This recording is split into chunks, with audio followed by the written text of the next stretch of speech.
Everybody, we are at 1,760 days since Richard was forcibly removed from the barracks and his life was taken brutally. And we are almost at 1 o'clock. Please forgive me. 12:30,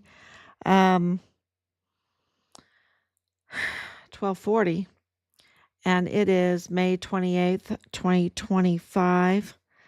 And we have huge breaking news. I think we've broken this case a long time ago, but it's like you've broken the glass, but it doesn't shatter. It's just cracks in it, right? Let me tell you, I think I think we shattered it tonight. Okay, you be the judge. You be the judge with this confirmation that we have. So, okay, we know. I don't think the people totally understand, but I think they get it. They get it. They understand that there is corruption. They understand that Richard was targeted. They understand that Richard absolutely was targeted because the DOD declared him deceased and then declared him in the line of duty.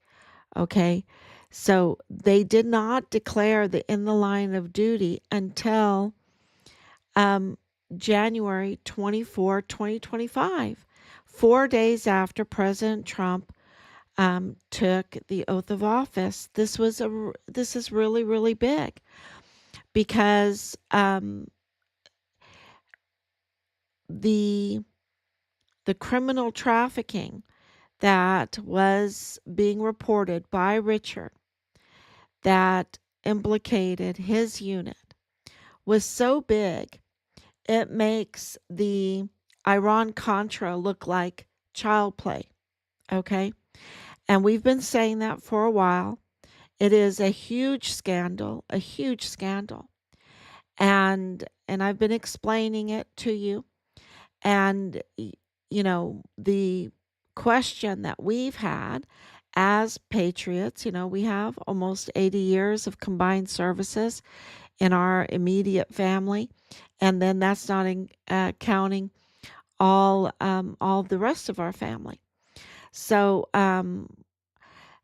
we love our military. We've always been Go Army.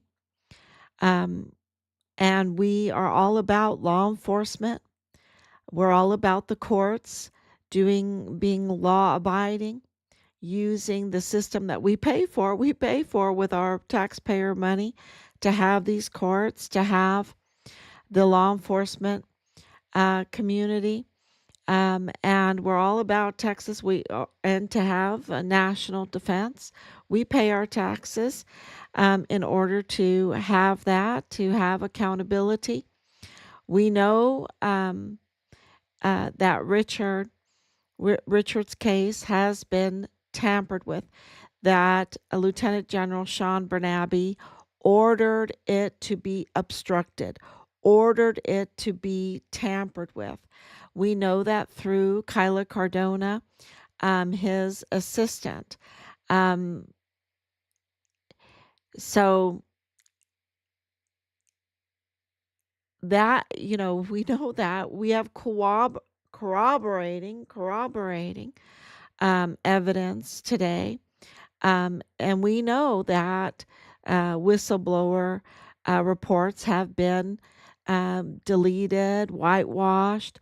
We know that his CID file is very tampered with, very tampered with. We know the CCTV footage was tampered with. We know witnesses were tampered with and intimidated. We know files were altered and tampered with and obstructed. We know we know that there's been a lot of fraud in this case.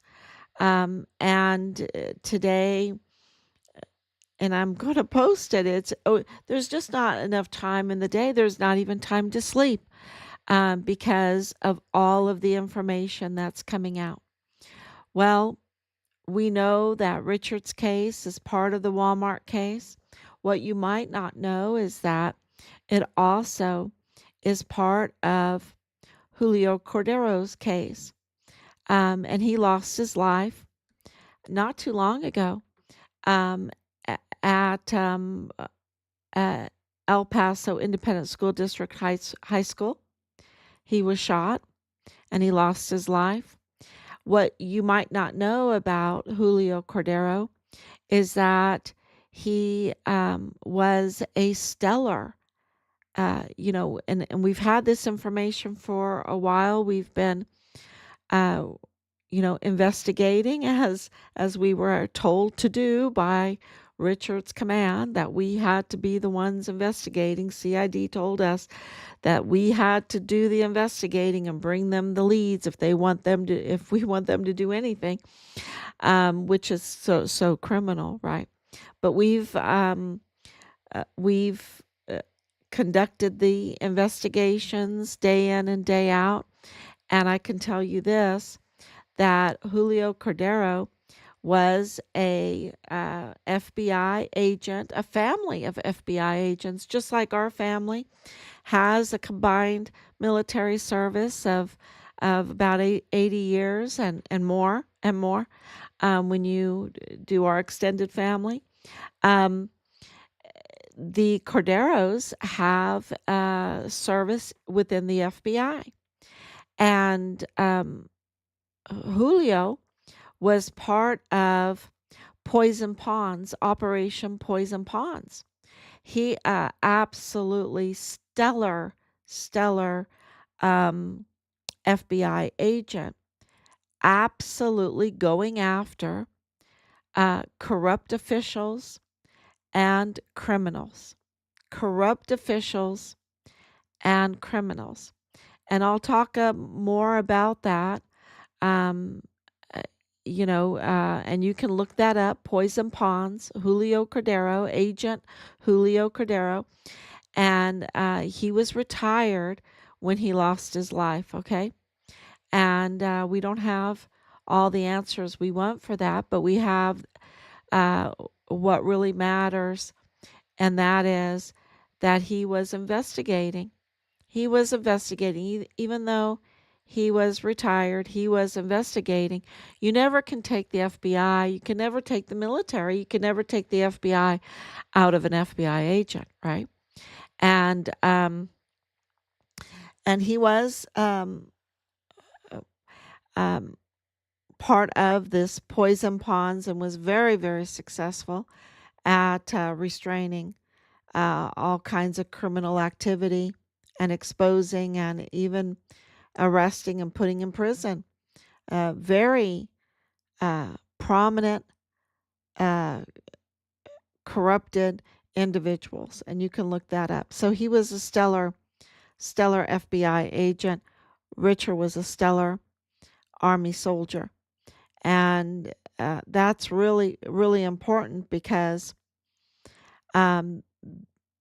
what was Julio Cordero about to release, right? That's the big question.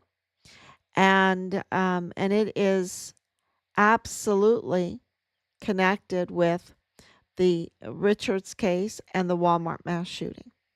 Okay, because it's really the same group of people that are involved in these huge criminal networks. So that is really a huge point that we wanted to make. And to shift to the breaking news, and that's not breaking news, that's just some information that's very important to this case for people to understand that there are absolutely good law enforcement officers in the ranks, and they do get retaliated against, but there are very good officers, law enforcement officers in the ranks, and that you should never give up hope. Never give up hope. Um, and everything's, because the criminals, they're going to be exposed, right? They're going to be exposed somehow, some way. It's just the nature of God is, if every argument. But what if every argument that you can make, it ends up in God is. God's in control. God is righteous. God is a God of order. That means he is all about law and order. So the criminals are going to be exposed sooner or later. That's just that's just the way um, time works, right? That's just the way creation works.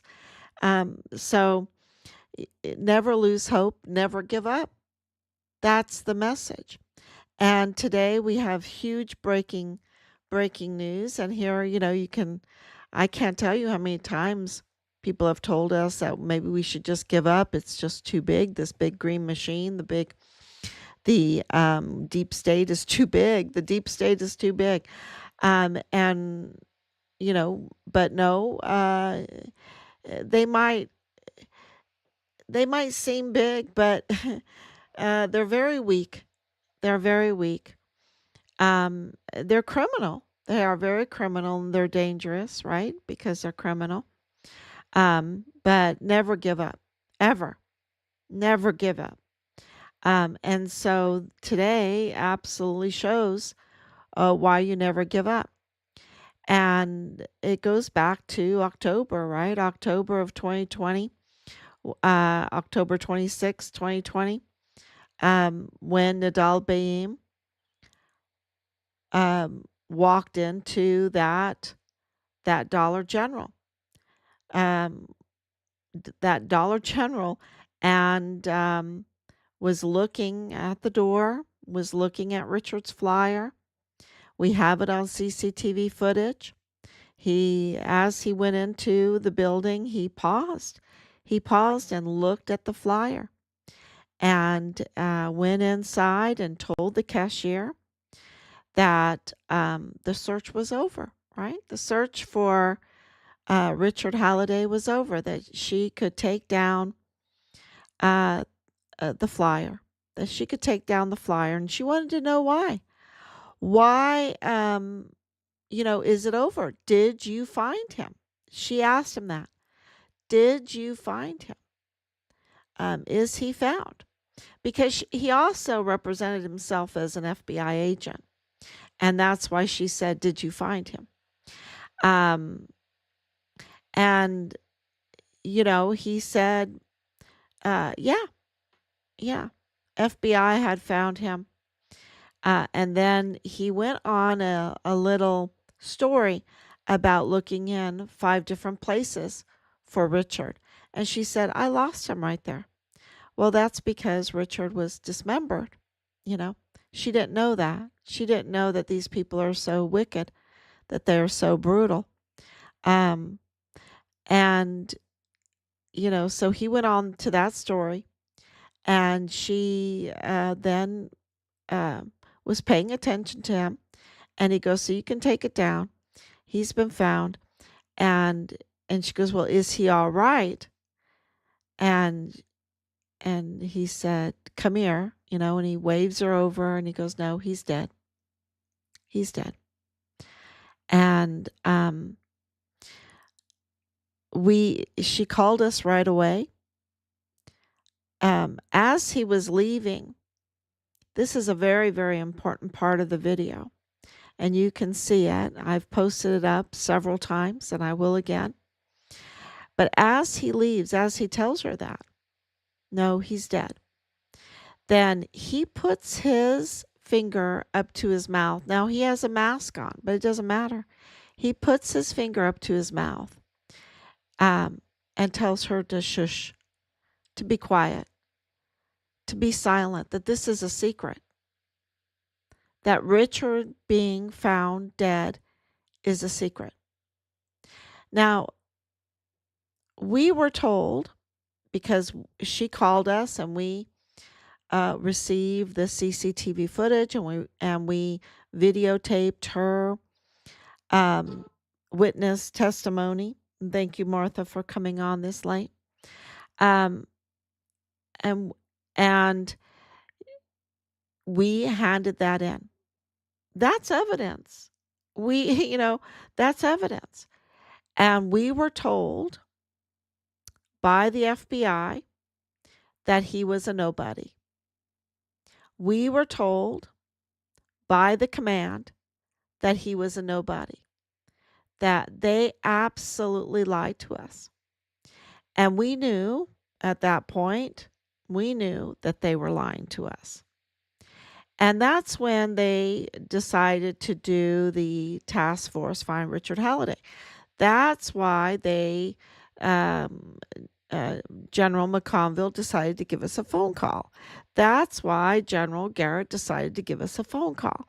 When we look at our time records, when they called us, it was after we turned in the Nidal Baem CCTV footage and the cashier's testimony,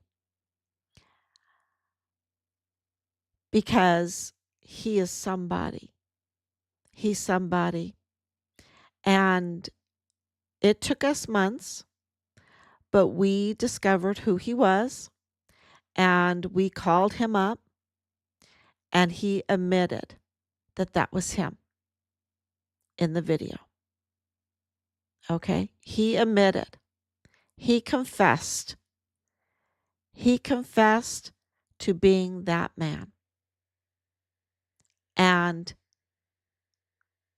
saying what he said, and he confessed. Now, this is huge, because everyone knows by now, if you're keeping up with this case, that he's the father-in-law of Lieutenant Colonel Bradford Bugado in the G3 of the 32nd ATCOM.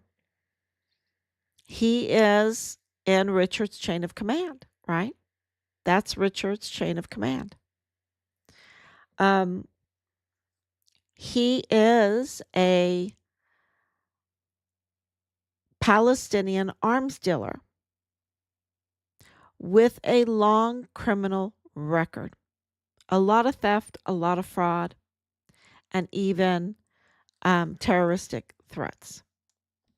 So he is absolutely somebody. What you might not know, if that's not enough, right? That he's a Palestinian arms dealer with a long criminal history and related to somebody that has total access in the G3, right, which is a secret clearance, in the 32nd ADCOM. That's our air defense artillery that also controls drones. It's a big deal. It's a huge deal. And what you might not know is that I would call that his wife, he was living with a woman for more than 2 decades, just about 3 decades. This is Chavira. Chavira is related to the chief of police for the El Paso ISD, Manuel Chavira, and also to the Texas Ranger that was assigned to our case, Gustavo Sanchez. Gustavo Sanchez, the Texas Ranger assigned to our case, and people, have so many questions, right, about all that. Because what the heck are they doing, right? Well, now you know why. because he is the brother-in-law of Manuel Chavira and connected to Nidal Baem. He's a family. So you have Nidal Baem is family, FBI man, with Bradford Bugado, Lieutenant Colonel, is family with the Texas Ranger assigned to our case, Gustavo Sanchez, and the El Paso Independent School District Chief of Police, Manuel Chavira. Now, that is like mind-blowing. But you know what else? They're absolutely connected to Arturo Alba. Lily Chavira, his wife. Arturo Alba's wife is a Chavira, and related, confirmed related. And then, of course, that connection with Willie Moya. Of course, that connection with Renee Renee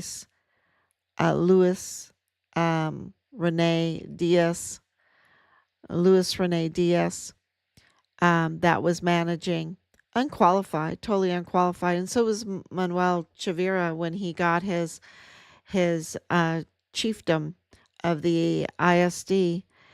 He was unqualified, and it really shook a lot of things up. And so was Luis Rene Diaz when he got the manager of the prosecuting office for 3 counties in Texas, the 34th Judicial District Attorney's Office, to have that kind of access and be that connected to Mexican cartel is shocking, absolutely shocking. And, so there is now hard evidence that no one can deny that the reason why there were leaks to Ruggiero, right? Leaks to Ruggiero. Richard First Sergeant's wife's Gema. There's more information on that coming. But there were leaks everywhere, obstruction, interference with Richard's murder case. And the access was absolutely huge for Nidal Baem. So this corroborates not only does Nidal Baem have that FBI connection with Nieto, right? With Jesus Eddie Nieto, but he has access, family access, personal access to the Texas Ranger that was assigned to our son's case and to the chief of police for the ISD involved in what Julio Cordero, the stellar FBI agent, that was the lead investigator for Poison Ponds, what he was looking into. And he lost his life at the hands of an officer from the El Paso ISD. I think that is really mind-blowing. And that's not all. You think that's mind-blowing? It is mind-blowing. It absolutely breaks his case. And it's not me saying it. It's family. It's addresses, phone numbers, marriage certificates. It's like the Mayela Crucius connection. It's like the 2028 stamp from Montoya. I had nothing to do with the 2028 stamp on Montoya's falsified installation documents for district attorney. I had nothing to do with it. That was all him. I had nothing to do with the marriage between Michael Mayella's daughter, the manager of the federal courthouse, and Patrick Crusius's brother, Brian Crusius. I had nothing to do with that. Now, Steven Spitzer had something to do with it. He knew all about it. El Paso Matters, Bob Moore had something to do with it. He knew all about it. He knew that wedding was coming. I had no clue. I had nothing to do with it, but I'm reporting it. I'm reporting it because it has everything to do with these cases. The Walmart mass shooting, the El Paso Community Foundation investigation into the the fraudulent giving of Walmart victims funds to unqualified applicants, right? That have nothing to do with this, and they were receiving upwards of $200,000 from the 12 million, over 12 million. So it is absolutely stunning, and I'm not even done yet. And I'm just reporting on it that Nidal Baem is related by marriage to Manuel Chavira, the chief police officer for the El Paso Independent School District. And he is the brother-in-law of the Texas Ranger that was assigned to our case, Gustavo Sanchez. And they are related to the wife of Arturo Alba, who is then related to Willie Moya. Willie Moya, the big Mexican cartel money launderer. And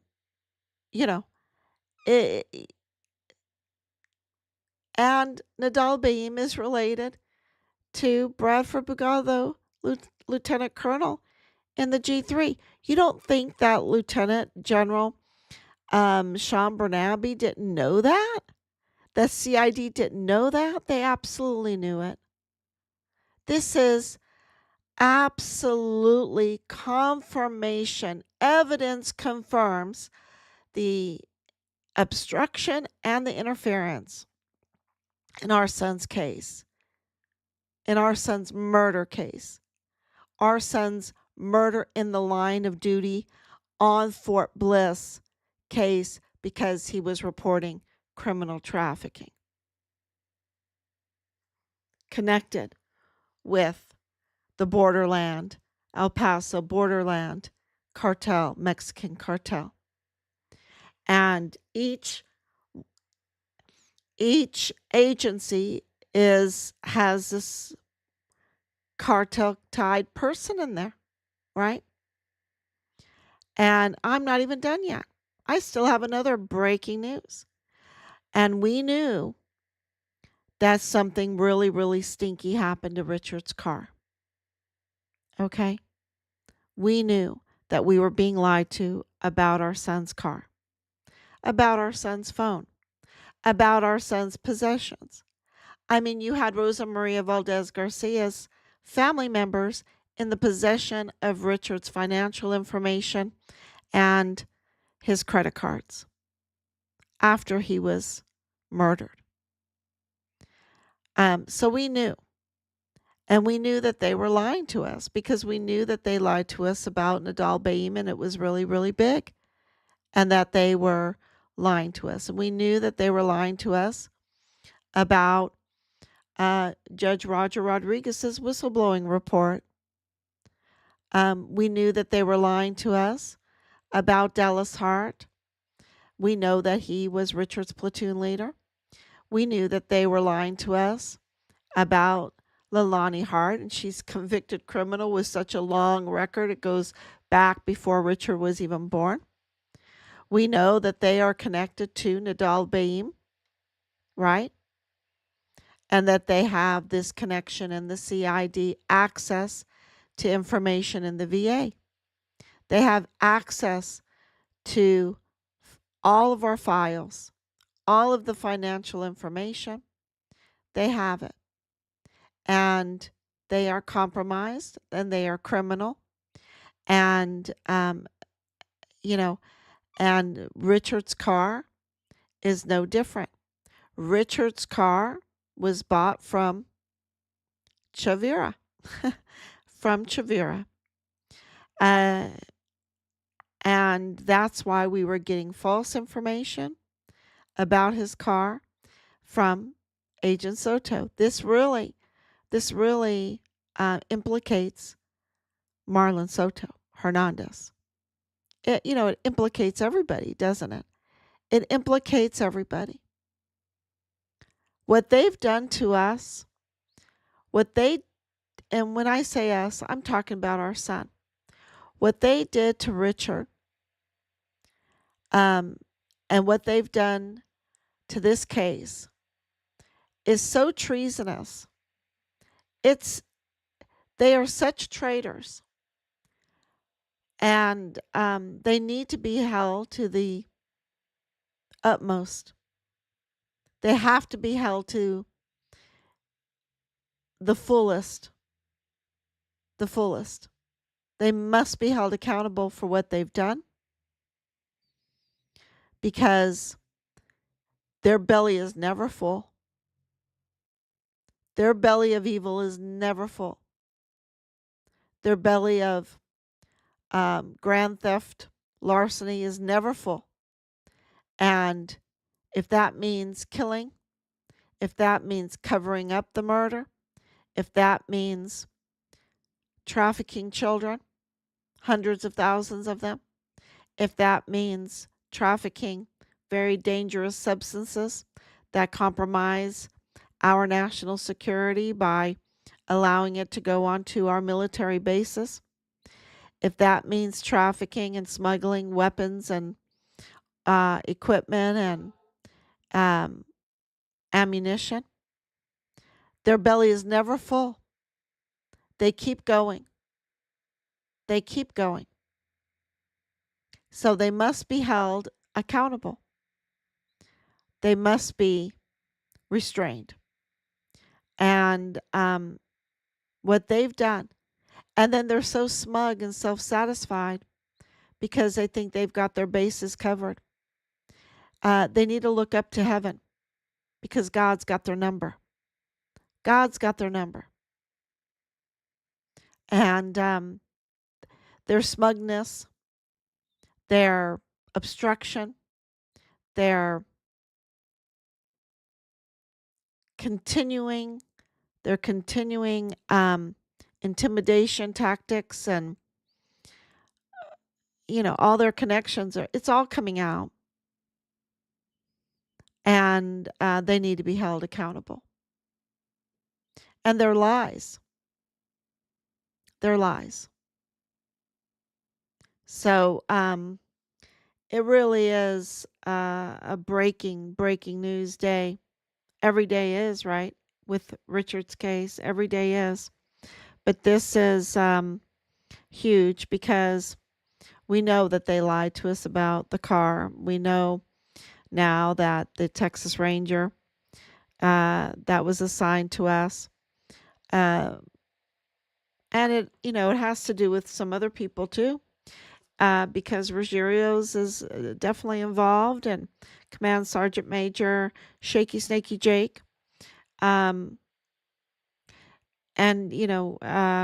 we'll release more as soon as we check and double check. We check and double check. I just put up the connection between Julio Cordero's case, Richard's case, and the Walmart case. I think it's huge. And there's a lot to it. And so we'll be explaining that more and more. But that's a good introduction. So thank you, everybody, so much for sticking with us for so long, so many years. And just think of this.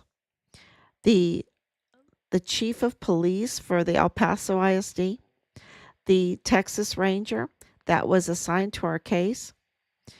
The FBI FBI man, I call him, because he absolutely he's an impersonator. He should be put in prison, but uh, but absolutely has ties to the FBI and has ties uh, to the Texas Rangers, to the El Paso ISD police force, right? The chief, to get access to information, and then to the G3 of the 32nd AdCom through his son-in-law, Bradford Bugado. So, and this is all to manipulate, for profitable, for profit, right? To manipulate. And Richard was reporting criminal trafficking in line with President Trump. And this is the last part of what I have to say today. It's very important for everyone to understand that when President Trump won the presidency in 2016, in 2017, he is a businessman. He streamlines. He doesn't like waste. He streamlines because he wants to profit off of his hotels, his restaurants, his golf courses. He wants profit. So he wants a big bang for his buck. And so when he took office in 2017, he began to go after he became the Doge, right? He became the Doge. He went after the fraud, waste, and abuse. And the biggest area is El Paso. He absolutely was auditing Fort Bliss, investigating El Paso, and the fraud, waste of federal monies.